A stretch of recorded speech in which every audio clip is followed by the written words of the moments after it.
वहां पहुंचे सभी लोग, तो सब लोगों ने कहा महाराज हम आपको ऐसा कोट पहने कभी नहीं देखा, ऐसा कोट कभी नहीं पहना है आपने, ये आज एक कोट पहने हैं, इसका राज बताया जाए, ये क्यों पहने हैं, कभी तो पहने नहीं, आज कैसे पहन लिए। कहा बच्चा क्या करोगे इसको पूछ करके, क्या करोगे पूछ करके। कहा नहीं, हम लोगों को जानना है, जैसे माता पिता के छोटे बच्चे, छोटे छोटे जो बच्चे होते हैं, तो बच्चे लोग अपने माता पिता से जिद करते हैं, किसी वस्तु को पाने के लिए जिद करते हैं, इच्छा जाहिर करते हैं। ऐसे भक्त लोग भी अपने गुरु से अपनी जिज्ञासा को जानने के लिए, अपने मन के विचार को जानने के लिए अपने गुरु से उन्होंने जिद किया। कहा तो बता दीजिए। कहा ठीक है, यदि आप लोग नहीं मानते हो मैं बताता हूं। तू बता दे क्या है।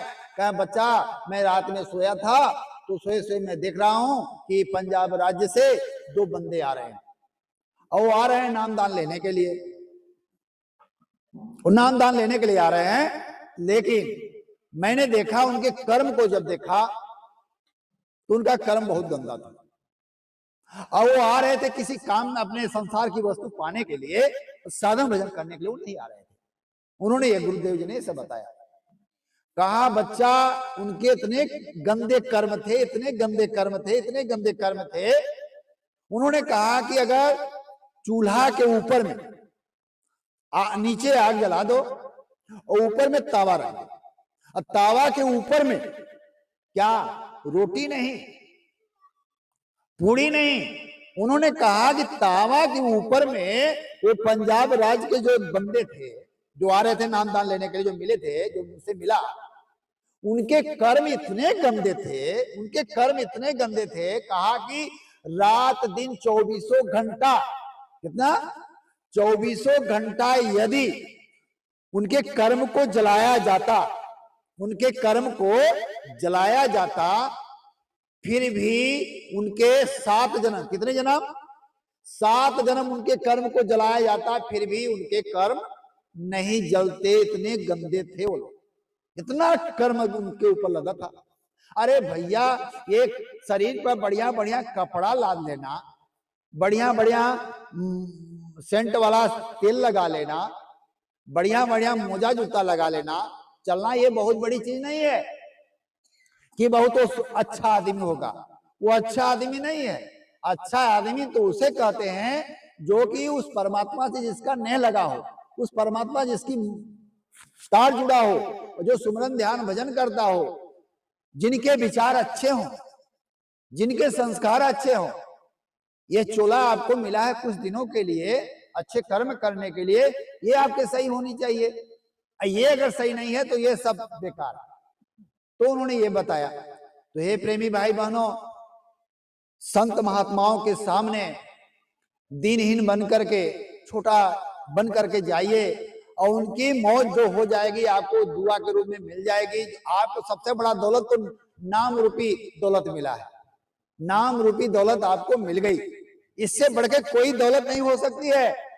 दुनिया की सारी पदार्थ आपको मिल जाए, सब फीका है। कहा गया है कि तात स्वर्ग अपवर्ग सुख है, धरी तुलाय के अंग, तूल न ताई समा सके जो लौ सत्संग। आज जहां आप बैठे हैं, जहां आप बैठे हैं, ये अभी सत्संग में है। कहाँ है? ये जो छतरी लगी है, ये छतरी के नीचे जितने लोग बैठे हैं, ये संत महात्माओं के नजर के सामने कैद है, ये आप समझ लीजिए। और जितने कैद हैं वो सत्संग सुन रहे हैं, संत महात्माओं के वचन को सुन रहे हैं।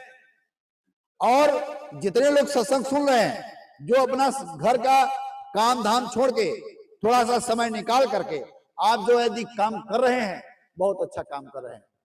इसी बात को गोस्वामी जी रामायण में लिखा है। इसी बात को जो अभी आज क्रिया चल रही है, ये वर्तमान में जो है आज वार्तालाप हो रही है संत महात्माओं के सानिध्य में, इसी को कहते हैं। इसी बात को गोस्वामी जी ने रामायण में लिखा है कि तात स्वर्ग अपवर्ग सुख धरी तुलायक अंग, तुल न ताहि समा सकै जो लो सत्संग। तीन लोक की संपदा। अब कौन सी तीन लोक की संपदा बात करते हो? गोस्वामी जी जो रामायण के रचयिता है वो कह रहे हैं कि ब्रह्मलोक, विष्णु लोक, शिवलोक, तीनों लोक। इसका आशय यही है कि तीनों लोकों की संपत्ति को, अरे यार आपके घर पे कितना संपत्ति है, सामान गिनती गिनते थक जाओगे। अपने घर में एक छोटा सा हम लोग का घर होता है, उसमें नाना प्रकार की सामग्री होती है, और जब हम शिफ्ट होने लगते हैं तो एक दिन में शिफ्ट नहीं हो पाएंगे। सही बात है। तो ये बताइए पूरे धरती है, ये मृतलोक है, कितना संपदा है, कितने सामान है। देखो टावर है, बिजली है, गाड़ी है, घोड़ा है, मोटर है, साइकिल है, नाना प्रकार के वस्तु जो इस्तेमाल हम उपयोग करते हैं। अब बताओ ये संपत्ति को उन्होंने कहा कि तीन लोक की संपत्ति, ब्रह्मलोक, विष्णुलोक, शिवलोक, ये तीनों लोग यहाँ की बात नहीं हो रही है कि पृथ्वी की बात हो रही है। गोस्वामी जी लिख रहे हैं कि तात स्वर्ग अपवर्ग सुख है धरी तुलायक तुलनताई समासक जो लो सत्संग। तीन लोग की संपत्ति वर्णन कर रहे हैं गोस्वामी जी। तीन लोक की, कौन सी लोक की? ब्रह्मलोक की, ब्रह्मा का लोक जहां है वहां की संपत्ति की बात करते हैं, और विष्णु लोक की संपत्ति की बात करते हैं, और शिव लोक की संपत्ति की बात करते हैं। प्रेमियों ये गोस्वामी जी लिख रहे हैं। अब आप कहां बैठे हो? आप सत्संग में बैठे हो, मालिक के सानिध्य में बैठे हो, तो आप हल्के में हो क्या? आज जो दूसरे जगह जाके अपना समय गमा रहे हैं, अगर यहां कह दिए होते, यहां समय दे दिए होते तो वो आपको फल मिलता।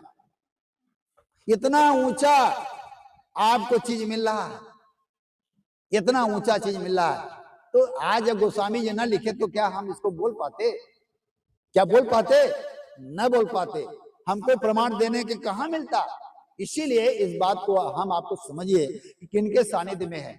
और इसके अलावा है क्या? ये जीवात्मा जन्मों जन्मों से भटक रही है।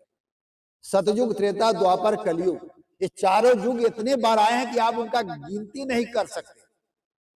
प्रेमियों गिनती नहीं कर सकते आप कि इस धरती पर कितने युग निकल गए।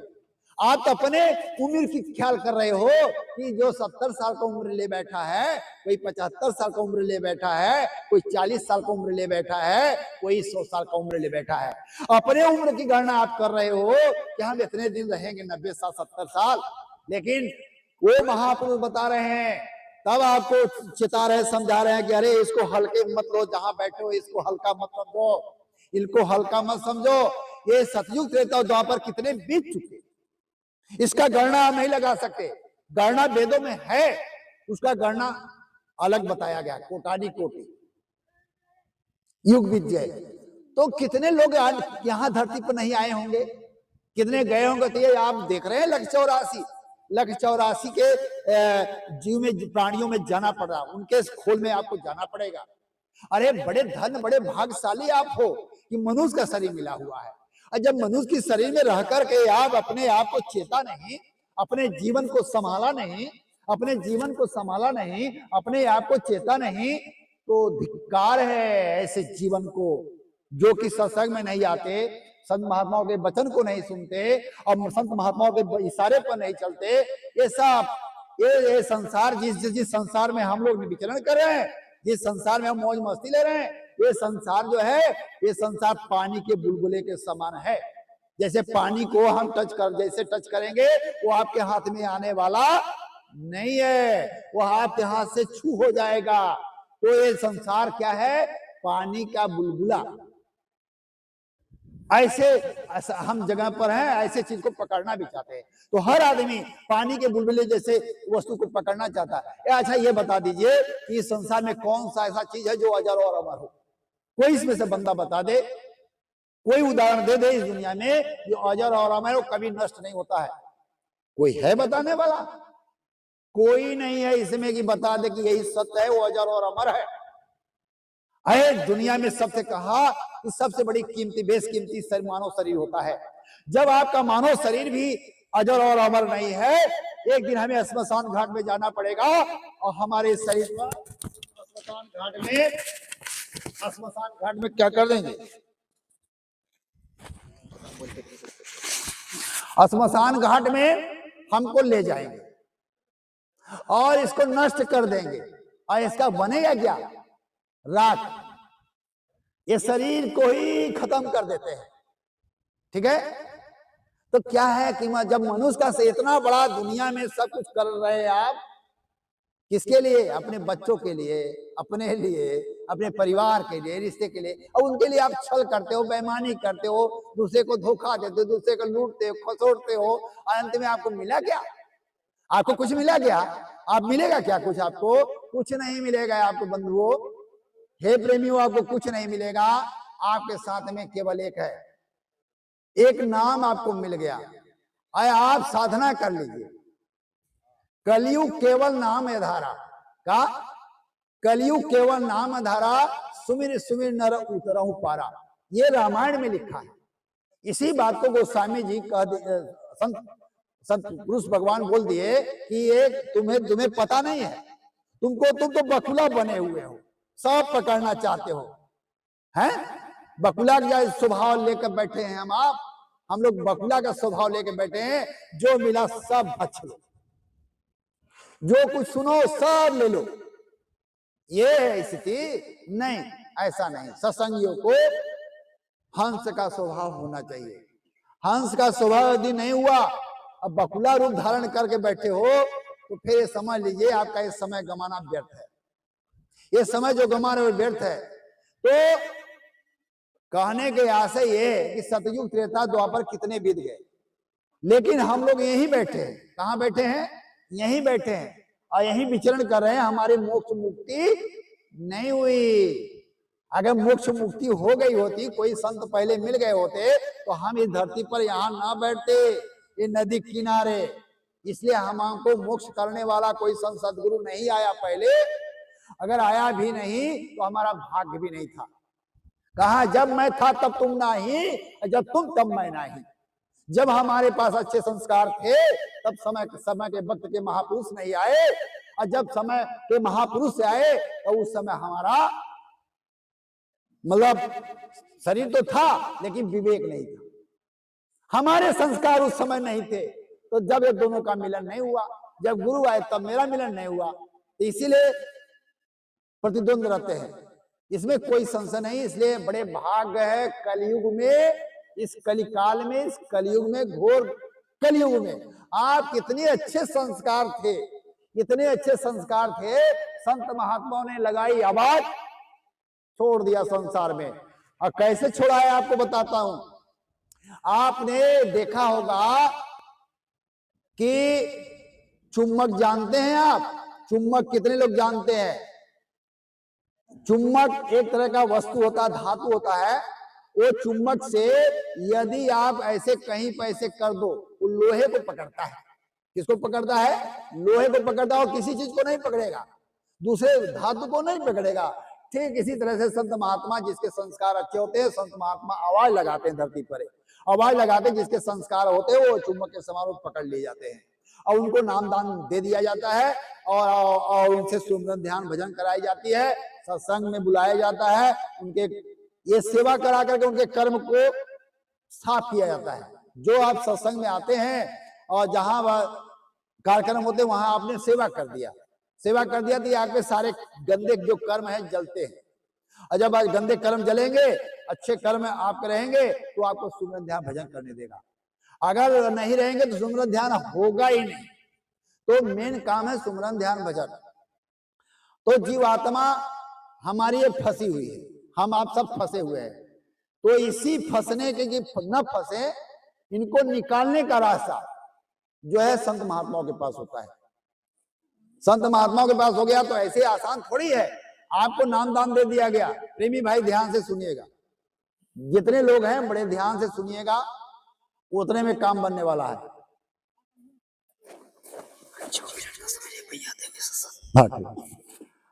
अभी भैया जी का सत्संग होगा, लेकिन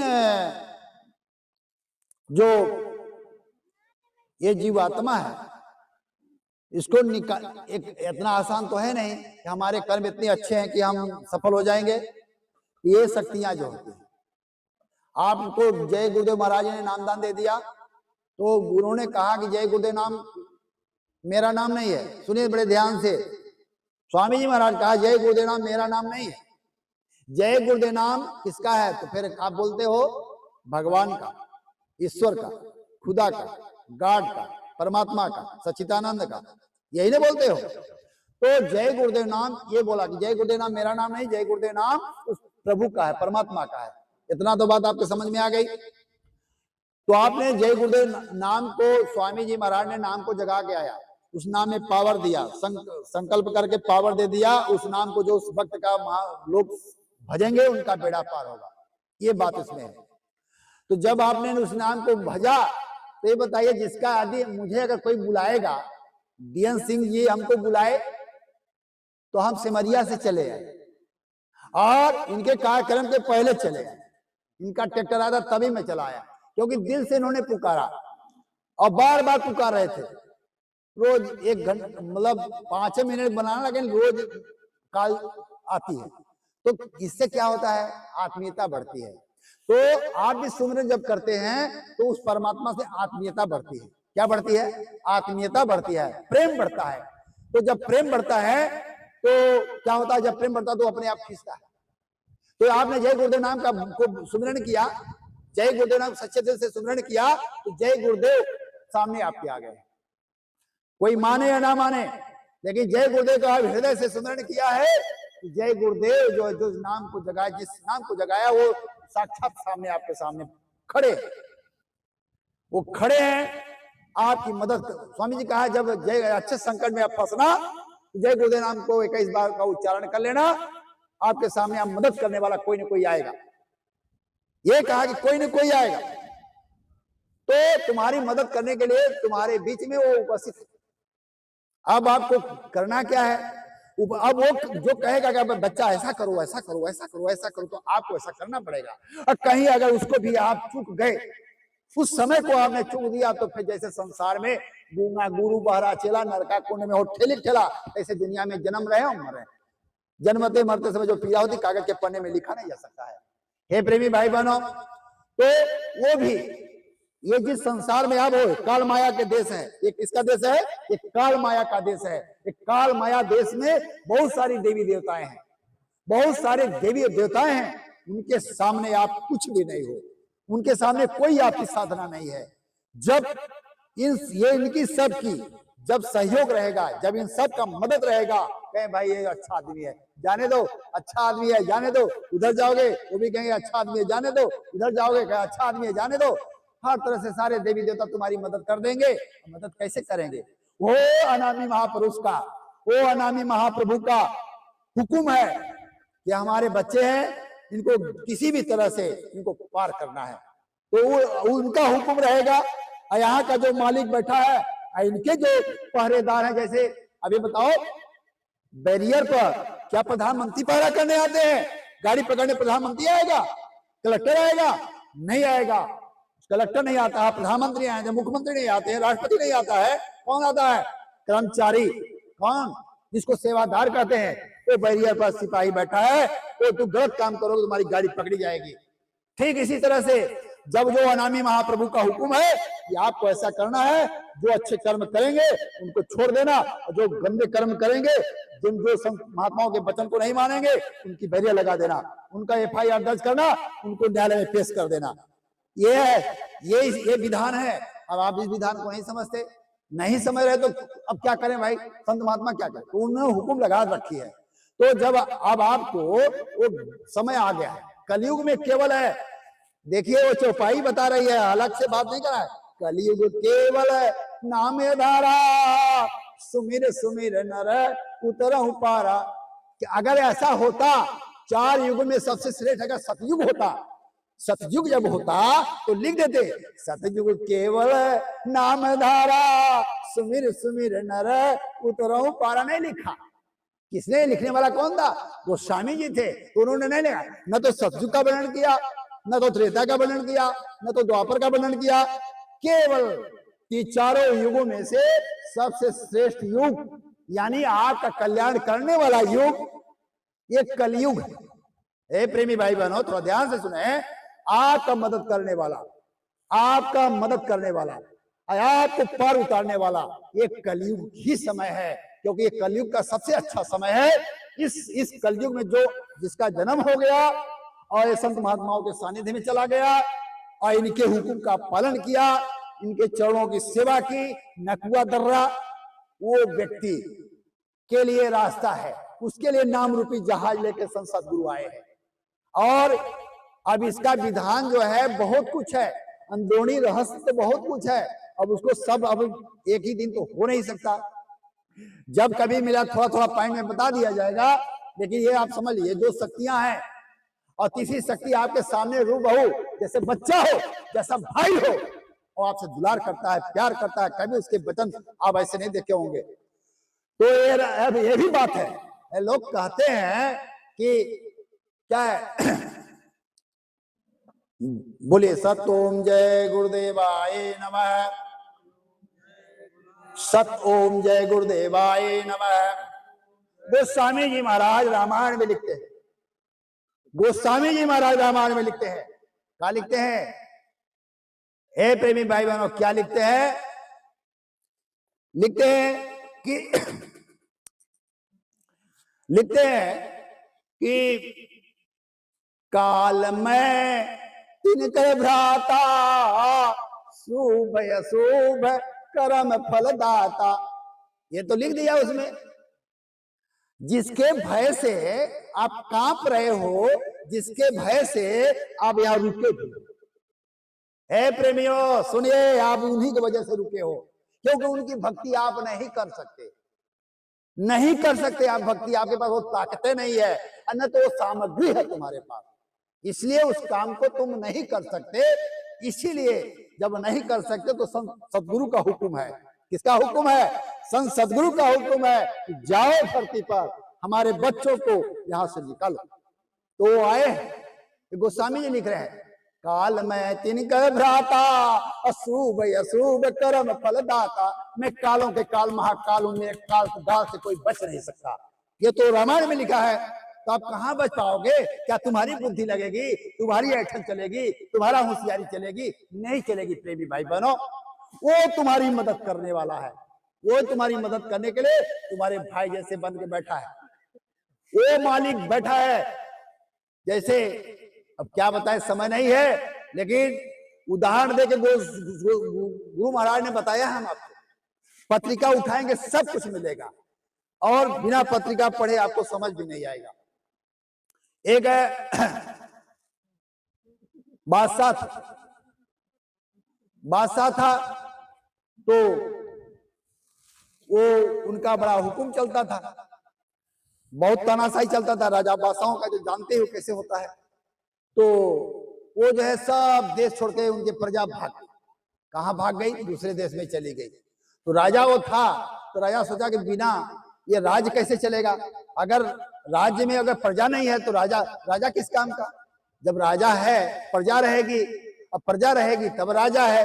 तो एक दूसरे के पूरक होते हैं, एक दूसरे के पूरक होते हैं राजा और प्रजा। तो वहां उस राज्य में सब लोग राजा की आतंक से भयभीत होकर के सब आसामी लोग बाहर चले गए, सब बाहर चले गए, कोई नहीं बचा। राजा उदास होकर के, मनमुख होकर के ऐसे जिंदगी बिता रहा था। एक दिन उनके समझ में आया ये ठीक नहीं है, ये ठीक अब नहीं है। वो जो है वो बनी मजदूरी करने के मजदूर बन गए थे, विदेश में रहने लगे थे उनकी सारी प्रजा। वहां पर वो भी उसी देश में गए जहां उनकी जनता थी। राजा के लिए जनता बड़ा प्यारी होती है, और राजा वही अच्छा होता है जो प्रजा के सुख के लिए काम करता है। और प्रजा के दुख के काम जो करता है वो राजा नहीं है, वो निर्दयी है, वो अपराधी और पापी है, वो राजा कभी हो ही नहीं सकता। तो हे प्रेमी भाई बहनों, वो बादशाह जो है मजदूर बन करके उनके बीच में रहने लगा, और उनके साथ उनको गोठे बातें करते करते अपने प्रेमी भाई बहनों को, वो प्रजा को धीरे धीरे वापस ले आया। ऐसे ये इस देश में आपको बहुत दुख मिला है। इसके वजह से संत सदगुरु को बड़ी दया आ गई, जैसे राजा के को दया आ गई कि बिना हम अपने जीव के बिना नहीं रह सकते, अपने बच्चे के बिना नहीं रह सकते। तो वो जो है वहां से सतपुरुष अनामी धाम के सतलोक से, कौन से लोग थे? सतलोक थे। हे प्रेमी भाई बहनों, आपके शरीर में 8 चक्र है, ध्यान से सुनिएगा। आपके शरीर के अंदर में 8 चक्र है। 8 चक्र को जगाना पड़ता है। 8 चक्र को सतयुग में जगाते थे लोग, साधना करके ऋषि मुनि महात्मा 8 चक्र को जगाते थे। वो 8 चक्र को जगा करके तब वो सतलोक को जाते थे। आए संत सदगुरु, ये आपके सामने आला फकीर, ये संत सदगुरु आपको इतना सब बाइक काट कर दिया, डायरेक्ट सर्जरी कर दिया। जब कोई सांस नहीं ले पाता है, भोजन नहीं ले पाता है, बाईपास सर्जरी डॉक्टर करके नकुआ में वो पाट डाल देते हैं, आपको भोजन मिलने लगता है, आप जिंदा रह जाते हैं। ऐसे बाईपास सर्जरी कर दिया। ये 8 चक्र को आपको नहीं जगाना पड़ेगा, आपको मुख चक्र को जगाना पड़ेगा। तो इधर का सब चक्र छोड़ दिया और एक चक्र को कहा कहे ये थर्ड आई, जहां जहां गुरु चरण, जहां गुरु चरण, जहां कृष्ण चरण, जहां राम चरण कहते हैं, इसको जगा दिया संत सदगुरु। कहा इसको तुम जगाओ, बाकी नीचे का छोड़ दो। ये जल पूजा है, जल पूजा तुम्हारे बस की बात नहीं है, न तो तुम्हारे पास सामग्री है, न तो तुम्हारे पास समय है। अगर थोड़ी सी देर से प्रकाशन डालता हूं, एक कुंडली चक्र होता है, कुंडली चक्र होता है, उसका समय आप जानते हो कितना है? नहीं जानते। आपके इस शरीर के अंदर एक कुंडली चक्र होता है। कुंडली चक्र को जगाने में या कुंडली चक्र तक पहुंचने में समय कितना लगता है? 365 वर्ष का समय लगता है। प्रेमी भाई बहनों सुनो, 365 वर्ष का समय लगता है। बताइए आपका उम्र कितना है? बताइए कितने वर्ष के लिए आए हैं आप लोग? 100 वर्ष। अरे 100 वर्ष। देखिए हमारा भारत सरकार या हमारे भारत देश के वैज्ञानिक ये प्रमाणित करके दे दिया है कि इंसान 70 साल से अधिक जी नहीं सकता। 100 साल का है लेखा जोखा, लेकिन 70 ही जिएंगे आप, क्योंकि आपका ऐसा खान पान है, ऐसा आपका विचार है, आपका ऐसा मन दूषित हो गया, इसलिए आप ज्यादा समय नहीं रह सकते। तो आपके पास 100 वर्ष 70 वर्ष का समय है, लेकिन आप जो है 70 वर्ष का समय है, लेकिन वो कुंडली चक्र, हमारा वेद बताता है कुंडली चक्र को आपको सिद्ध करने में कितना समय लगेगा? 365 वर्ष का समय लगेगा। 365 वर्ष क्या आपके पास समय है? नहीं है। तो क्या आप साधना कर पाओगे? नहीं कर पाओगे। एक बैरियर को क्रॉस नहीं कर सकते हैं, तो 8 चक्र को, 8 बैरियर को क्रॉस करोगे तब अपने मुकाम देश में पहुंचोगे। प्रेमी भाई बनो, इसके पहले आप नहीं पहुंच सकते। तो अब बताइए तब आपकी मदद कौन करेगा? आपकी मदद संत सदगुरु करेंगे। और संत सदगुरु के हुक्म का पालन करने वाला आपके के बीच में मौजूदा नैमिषारण्य में बैठा हुआ है वो मालिक। अब उनके वचन को यदि आप नहीं मानोगे तो जैसे पहले गमाया वैसे आज भी गमाओगे, और फिर वही इस दुनिया में आपको फिर जन्मना और मरना पड़ेगा। फिर वो समय कब आएगा इसका कोई लेखा जोखा नहीं है। ये प्रेमी भाई बहनों, इसलिए क्योंकि समय नहीं है, जिसके वजह से हम आपको सचेत हो जाना पड़ेगा। आगाह संत महात्मा बता दिए हैं कि वक्त को यदि आपने पर नहीं पहचाना, इस समय को यदि आपने नहीं पहचाना तो आपके सर समय काट देगा। ये समय जो है, समय को आपने नहीं पहचाना, आपके सर को समय काट देगा। इसलिए समय को मत जाने दो, आप सुमरन ध्यान भजन में लग जाओ। संत महात्मा जो हुक्म करते हैं उसका पालन करिए, और संत महात्मा के हुक्म को पालन कराने वाले हर गांव में सेवादार हैं, और सेवादार को आप प्रमुख मान लीजिए। क्यों मान लीजिए भाई? गुरु महाराज के वचन है, मैं बता रहा हूं, संगत ही गुरु है, गुरु ही संगत है। जहां संगत है वहां पर गुरु को मजबूरी हो जाती है, उस मंच में बैठना उनके लिए मजबूरी बन जाती है। आपके सामने बैठे हुए हैं, ये फोटो मत देखिए, वो अदृश्य है, उसको आप छू नहीं सकते, उनको अपने आंखों से देख नहीं सकते, क्योंकि आपके पास आंख ही नहीं है। आंख होते हुए भी हम अंधे हैं, आंख होते हुए भी हम अंधे हैं, इसलिए आप गुरु महाराज को नहीं देख पाओगे। प्रतिमा गुरु में देखोगे जरूर, भाव है प्रतिमा में देखोगे, लेकिन यही गुरु महाराज कहते हैं कि मेरे रहते रहते बच्चा अपनी आंख कान खोल, तब तो उसका मजा पाओगे। तब ना गुरु कहेगा, गुरु सामने कहोगे। हम ना छोटा लड़का होता है, पढ़ता 8वीं में 11वीं में पास हो जाता, तब उछलता कूदता हुआ चला जाता बाप के गोदी में, कहा पापा मैं तो पास हो गया, और बड़ी खुशी में बाप भी बेटे को गोदी से उठा लेता है का ऐसा ही बेटा होना चाहिए। तो गुरु जब आपके सामने है और मौजूद, जब वो आपको बता दिया कि बच्चा ऐसा काम करना है तो आपको करना चाहिए, और नहीं करते तो का वर्षा जब कृषि सुखानी, खेती जब सूख जाएगा बाद में लोढ़न धार वर्षा बरसे किस काम का। क्या आपके घर में अन्न आएगा? नहीं आएगा। ये वक्त आपका जवानी अगर खत्म हो गया, जवानी में तो भजन की जाती है, भजन अगर जवानी में आपने नहीं किया तो पछताना पड़ेगा, ऐसे हाथ मलना पड़ेगा। हे प्रेमी भाई बहनों, अब जो है समय ज्यादा हो गया, अब ऊपर से भैया जी का कार्यक्रम होगा।